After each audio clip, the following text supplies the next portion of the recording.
Welcome back. Hello everyone. Hope you all doing good. This is my second video of my channel. So here we go. So what are the things you have to know before you're using a MacBook?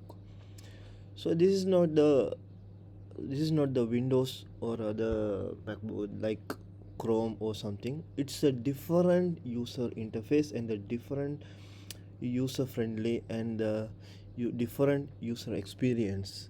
This is this is something different from the Windows, and it has some unique features which is I just bought this MacBook like for for 6 months. I'm using for 6 months. So here is the review from my side, and I will break through all the settings and the components, so for you to understand what are the things that you can use in the MacBook that you cannot use in the Windows. So first of all, the interface looks very beautiful and very impressive. So that is the only thing which I like in the most. So the Apple design for a user, which is it's categorized, which means if you're going into a graphic designing or gaming, something similar to a hard performance, which is heavy performance, they will recommend you to go to a Pro. So Pro edition is the most powerful chipsets, and the RAM and the graphics, whatever they inbuilt, the hardwares are very powerful. So in my case, I have been purchased the MacBook Air, which is we can use by light use. But no worries, I will tell you what are the games and what are the graphic designing that you can do in a MacBook Air. So first of all, here we will get into the settings. So then the settings panel, so it's much similar to your mobile settings. So here you can see the battery, general, accessibility, which is also like the mobile. So first we will go through with the display. So displays, when it's come to the display, it's automatically it will be default by 1440 and into 900, which is not good looking, so which is like very blurry or something. So if you try to change into the 1680 or 105, so it will be give a better resolution for your MacBook. So once you change this, you will be see a very bright and a very clarity and the HD looks. So once it okay done, and then you go with your uh, trackpad. So in the trackpad, you can tracking speed. You can increase the speed. So when it's come to the mid range, it's like a normal. So it's like something weird, looks weird. So I just make it little fast, so I can easily access to all the 4 points. So clicking also I just put it in the medium, so which is okay for me. And second click, which means you can use it by, if I tap into this, you will see here click or tap with two fingers. So it's like showing like this, so you can see here the preview. So once I got this, so you can easily click on that one, then tap to click with the one finger. So you can just use the one finger tap, which is if you are not using this one, you cannot able to tap it. So you have to press the trackpad, so like this. So once you activate it, so you can just tap and it will go and on off. So it has to be like this, because its default it will come in the off mode, so you have to enable it. So once you done that one, the second part is you can go to the general, and you can check all the information right here to access the storage, and you can optimize, you can save, you can empty the trash, and whatever you have to do from here you can do. It will show all the applications, documents which are stored on your MacBook. So here are some more Apple Intelligence, which is the very new, the AI features which is now roaming around and here and there. So you can access to this one also. Now they have supported for this MacBook Air. And displays, okay, the screensavers, though you can take plenty of screensavers here if you want to. Then wallpapers, when you come to the wallpapers also same, so you can change, you can download it, you can do anything with this one. So notifications, sounds, so go through with this all if you want to. Then I will show you one interesting thing in my MacBook which is my favorite.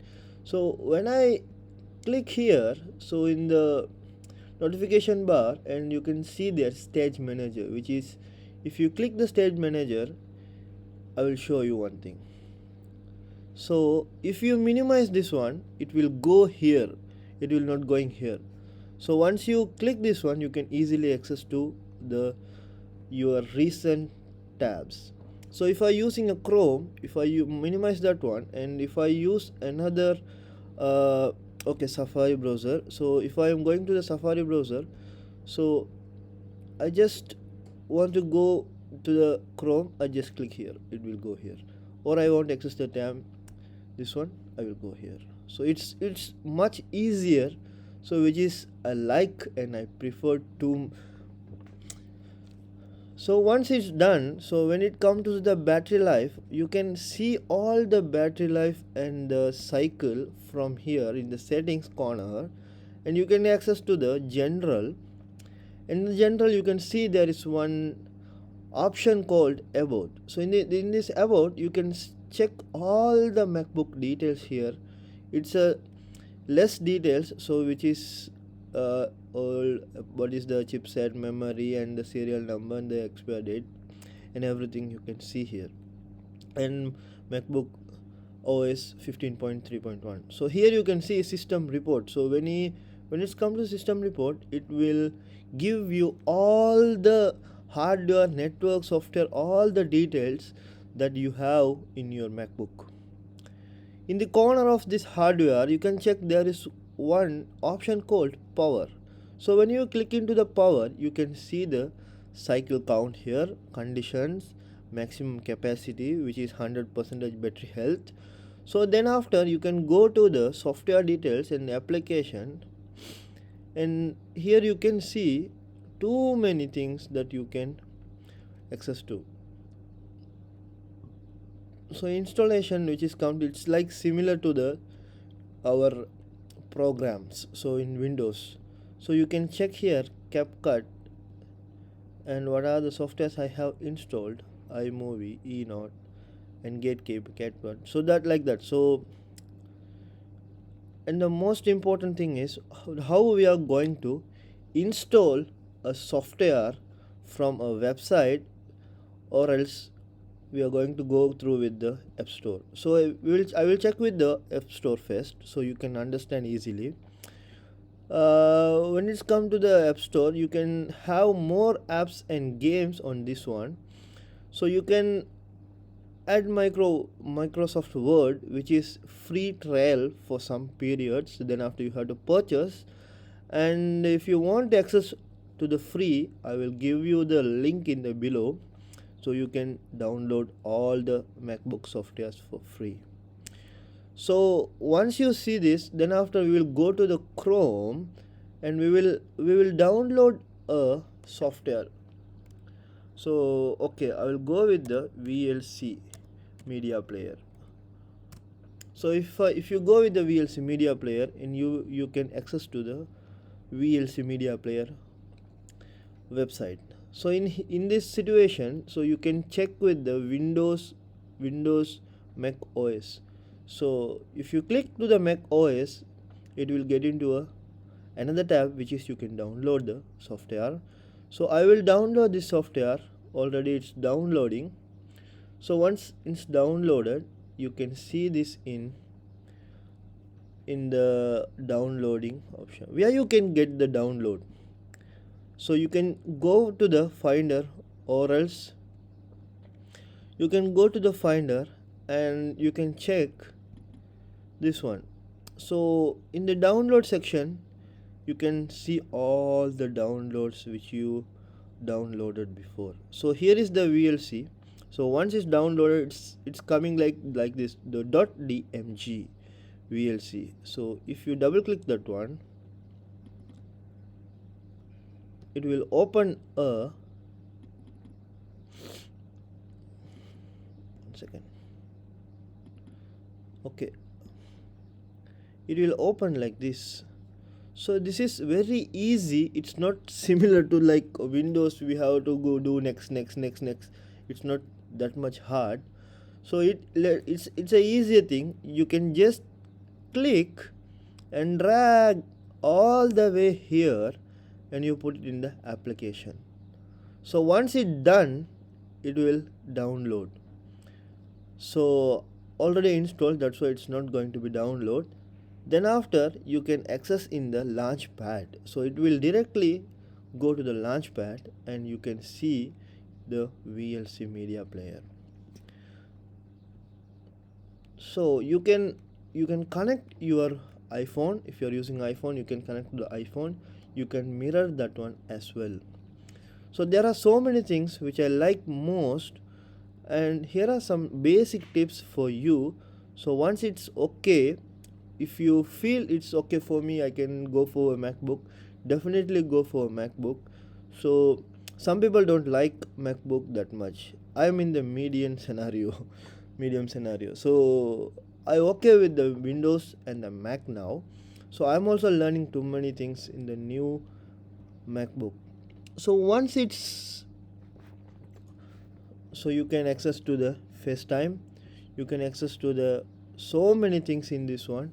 So it's look like very easy thing to access. So I will tell you one important thing, not important, it's something not similar to the Windows. So if you want to take a screenshot, so what we will do in the Windows, we will press command and print screen. So that is from Windows. Now we are going to do with this MacBook is shift plus command and 3. So it will take a screenshot. So it's something where, not something, it's totally different from the Windows, especially the keyboard. It's completely different. So if you learn something new today, so just make sure you put a like and a comment. If you have any doubt, just make a comment below and please subscribe. Thank you so much. I will see you with another video.